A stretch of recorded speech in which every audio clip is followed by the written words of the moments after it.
Welcome back to PackersNews.com. I'm Weston Hodkiewicz, joined alongside Mike Vandermause for Mike Vandermause's season-ending grades for the Green Bay Packers defense, which didn't have an A player, didn't have a Pro Bowler, and not even an All-Pro to their name.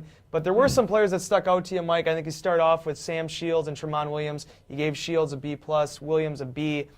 Wade Williams came on the second half of the season, probably, as Joe Witt, the cornerbacks coach, said, played back to that caliber that he was in 2010, where a guy like Sam Shields just all season long was pretty consistent. They were solid, and if there's any strength of their defense, it had to be those guys. I mean, they were able to cover some of the best receivers in the league.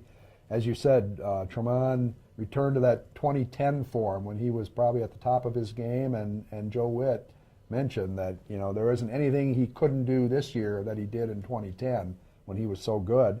And Shields covering probably the opposing team's best receiver much of the season. And I go back to that Cowboys game, that interception he made, which set up the Packers' game-winning touchdown. Boy, it doesn't get any better than that. So I really think they've got to bring Shields back. You know, he's going to be an unrestricted free agent. That'll be a key piece to their puzzle next year. One guy they took care of last offseason, Mike, for the foreseeable future was Clay Matthews. He battled that right thumb injury, broke it twice this season. Still gave him a B-, though, for what he did when he was on the field. You know, this is the first year he hasn't made the Pro Bowl in his 5 seasons. It was down a little bit. Obviously, the thumb injury, he had to wear the cast. That affected his play. He wasn't quite the same player.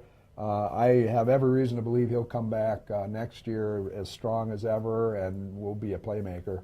For everything the Packers have done to invest in their defensive line, it turns out that Mike Daniels has turned into the pass rush specialist out of all of them. Had 6.5 sacks this year. You gave him a B-. What do you think about him and what he projects going forward? You look at that 2012 draft, much ballyhooed, you know, Ted Thompson picked 6 players all on defense with his first 6 picks. Really, the only guy who made a solid contribution this year was Mike Daniels. The other 5, you know, you could argue Nick Perry, but he's been injury prone. But really, Daniels is the only one who has stepped up. And I really say that because of that draft, plus they didn't get much at all out of the 2011 draft. I think Devon House is the only guy on defense that's still contributing. And then Dayton Jones is a first-round pick, didn't give him a lot this year. That's really hurting them on defense. I know there's a lot of critics out there who want to point to Dom Capers and say they need a new defensive coordinator.